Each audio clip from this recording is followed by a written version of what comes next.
ভারতের বিহার রাজ্যের গয়া জেলার আতরি ব্লকে আছে পিছিয়ে পড়া এক প্রত্যন্ত গ্রাম গেহলৌর।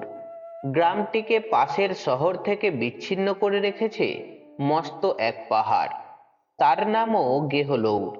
পাহাড় ঘুরে ওয়াজিরগঞ্জ যেতে গ্রামবাসীদের পাড়ি দিতে হয় প্রায় 55 কিলোমিটার পথ। গ্রামের উন্নয়নের পথেও একদিন বাধা হয়ে দাঁড়িয়েছিল এই গেহলৌর পাহাড়। গ্রামের বাসিন্দারা তথাকথিত নিচু জাতের, তাই জাতপাতের নোংরা রাজনীতি এই গ্রামে উন্নয়নকে ঢুকতেই দেয়নি। দারিদ্রতা, অনাহার ও বিনা চিকিৎসায় মৃত্যুকে নিয়তি হিসাবেই মেনে নিয়েছিলেন গ্রামবাসীরা। নেই পানীয় জল, নেই বিদ্যুৎ, নেই স্কুল বা হাসপাতালও। সব থেকে কাছের হাসপাতালটির দূরত্ব প্রায় 70 কিলোমিটার। গরুর গাড়ি করে মুমূর্ষু রোগীকে নিয়ে যেতে যেতে কয়েক ঘন্টার মধ্যেই গ্রামবাসীরা ফিরে আসতেন রোগীর মৃতদেহ নিয়ে। পাহাড়ের কাঁটা ঝোপের মধ্যে ফুটে থাকা বন্য ফুলের মতোই প্রেম আসে গ্রামের দুই যুবক যুবতী দাশু ও ফাল্গুনীর জীবনে। দুজনে ঘরও বাঁধে, দুই সন্তানও জন্মগ্রহণ করে, পুত্র ভগীরথ ও কন্যা বাসন্তী। দশরথ দিনমজুরের কাজ করতেন। পাহাড় বেয়ে প্রাগৈতিহাসিক সরীসৃপের মতো চলে যেতেন পাহাড়ের ওপারে। খেতে কাজ করে আবার ফিরে আসতেন সন্ধ্যার মধ্যে। দুপুরে দশরথের খাবার ও জল পুঁটলিতে বেঁধে পাহাড় বেয়ে দিয়ে আসতেন ফাল্গুনী। মাঝে মাঝে ভীষণ ভয় লাগতো তার, পাছে পা পিছলে পড়ে যায়।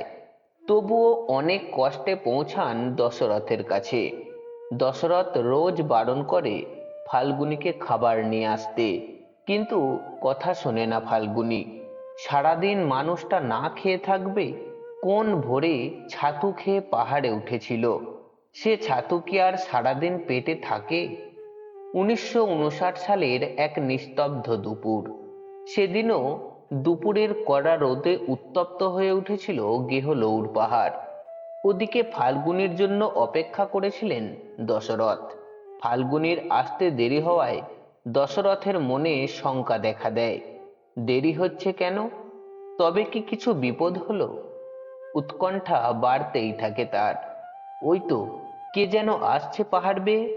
না, ফাল্গুনী নয়, এলো একজন গ্রামবাসী। দশরথের আশঙ্কাই সত্যি হয়েছে। তার কাছে শুনলেন খাবার নিয়ে আসার সময় পাহাড়ে পা পিছলে পড়ে গেছে তার আদরের ফাল্গুনী।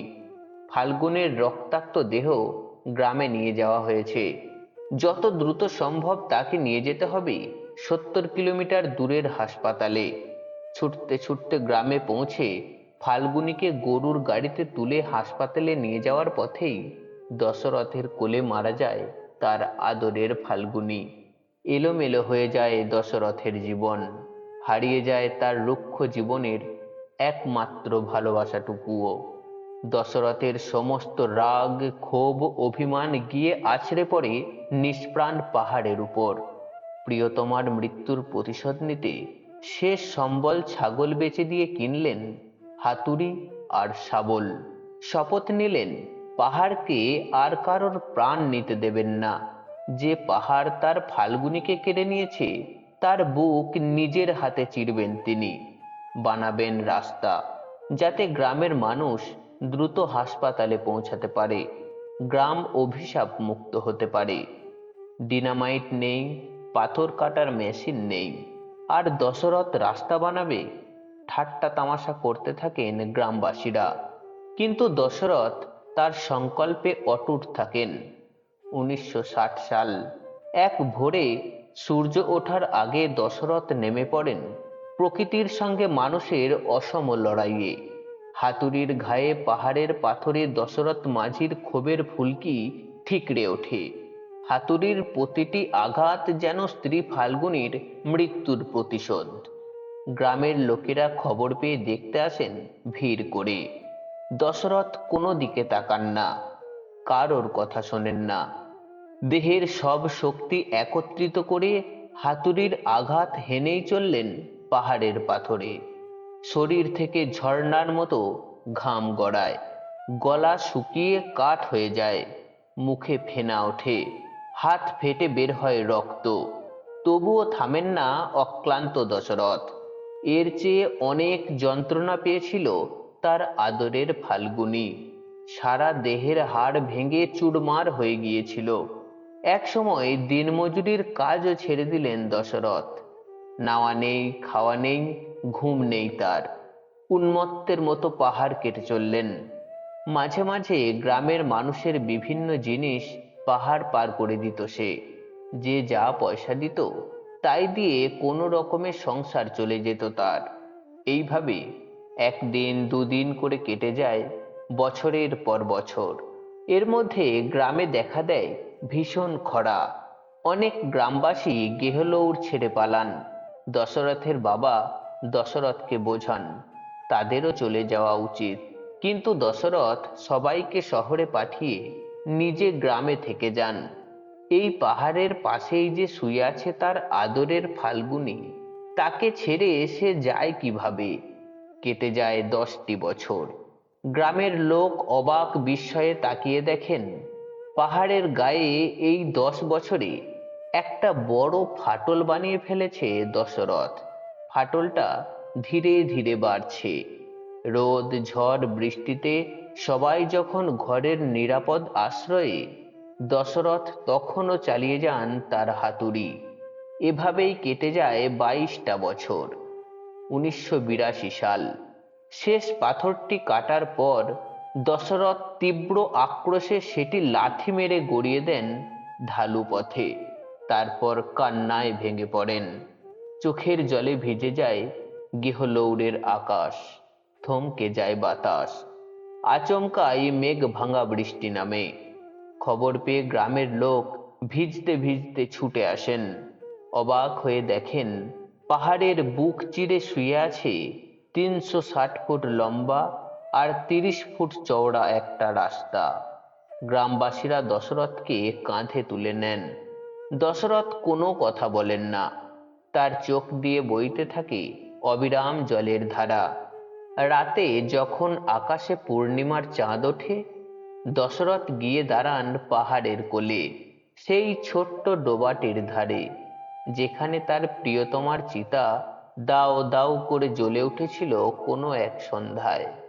সারা বিহারে খবর ছড়িয়ে পড়ল 22 বছরের অমানসিক পরিশ্রমে আতরি ও ওয়াজিগঞ্জ ব্লকের দূরত্ব 55 কিলোমিটার থেকে কমিয়ে 15 কিলোমিটারে নামিয়ে এনেছেন দশরথ বাবু।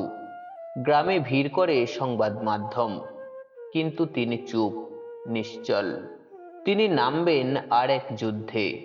তার তৈরি করা রাস্তাকে পিচ ঢালা মেন রোডের সাথে সংযুক্ত করতে হবে, এই আবেদন নিয়ে তিনি যাবেন প্রধানমন্ত্রীর কাছে। দিল্লি যাওয়ার পয়সা নেই, কিন্তু যে দশরথবাবু পাহাড় ফাটিয়ে রাস্তা তৈরি করতে পারেন তার কাছে দিল্লির দূরত্ব তুচ্ছ। তাই পায়ে হেঁটেই বিহার থেকে দিল্লি পাড়ি দিলেন তিনি। কিন্তু দিল্লিতে গিয়েও দেখা হয়নি প্রধানমন্ত্রীর সঙ্গে। পরবর্তীকালে বিহার সরকার দশরথ মাঝিকে সম্মান জানিয়ে 5 একর জমি উপহার দেন। যেহেতু গ্রামের উন্নয়নে ছিল দশরথবাবুর জীবনের একমাত্র স্বপ্ন, তাই সেই জমিও তিনি দান করে দেন হাসপাতাল তৈরির জন্য। আজ সেখানে তারই নামে গড়ে উঠেছে হাসপাতাল। 2006 সালে বিহার সরকার পদ্মশ্রী পুরস্কারের জন্য দিল্লিতে পাঠান দশরথ মাঝির নাম। না, পদ্মশ্রী পাননি দশরথ বাবু। তার তোয়াক্কাও করেননি তিনি। তিনি বলেছিলেন, আমি আমার কাজের মাধ্যমে সবাইকে এ কথা বিশ্বাস করাতে চেয়েছি যে যখন ঈশ্বর আপনার সাথে থাকবেন তখন কেউ আপনাকে থামাতে পারবে না। আমি মৃত্যুর আগে পর্যন্ত আমার গ্রামের উন্নয়নের জন্য কাজ করে যাব। পদক বা পুরস্কারের লোভ আমার নেই, আর কোনো কিছুর পরোয়াও করি না আমি। অবশেষে 2007 সালের 17ই আগস্ট 73 বছর বয়সে পিত্তাশয়ের ক্যান্সারে প্রয়াত হন মাউন্টেন ম্যান দশরথ মাঝি। পূর্ণ রাষ্ট্রীয় মর্যাদায় বিহার সরকার তার শেষ কার্য সম্পন্ন করেন। ভারতীয় ডাক বিভাগ দশরথ বাবুকে নিয়ে একটি স্ট্যাম্প প্রকাশ করেন 2013 সালের 26শে ডিসেম্বর। দশরথ বাবুর তৈরি রাস্তাটির নাম দেওয়া হয় দশরথ মাঝি রোড। সম্রাট শাহজাহান 20,000 শ্রমিক দিয়ে রাজকোষ থেকে কোটি কোটি স্বর্ণমুদ্রা খরচ করে স্ত্রী মমতাজের জন্য বানিয়েছিলেন ভালোবাসার প্রতীক তাজমহল। গেহলৌড়ের হতদরিদ্র দশরথ মাঝি তার প্রিয়তমা ফাল্গুনীর জন্য 22 বছর ধরে পাহাড় কেটে ভালোবাসার যে অদৃশ্য তাজমহল বানিয়ে গেলেন, ইতিহাসে তার দাম শত শত তাজমহলের থেকেও অনেক গুণ বেশি। বন্ধুরা, মাউন্টেন ম্যান দশরথ মাঝির জীবন কাহিনী আপনাদের কেমন লাগলো তা লাইক ও কমেন্ট করে জানাবেন। আর যদি চ্যানেলে নতুন হয়ে থাকেন তাহলে চ্যানেলটিকে সাবস্ক্রাইব করে পাশে থাকবেন। নমস্কার।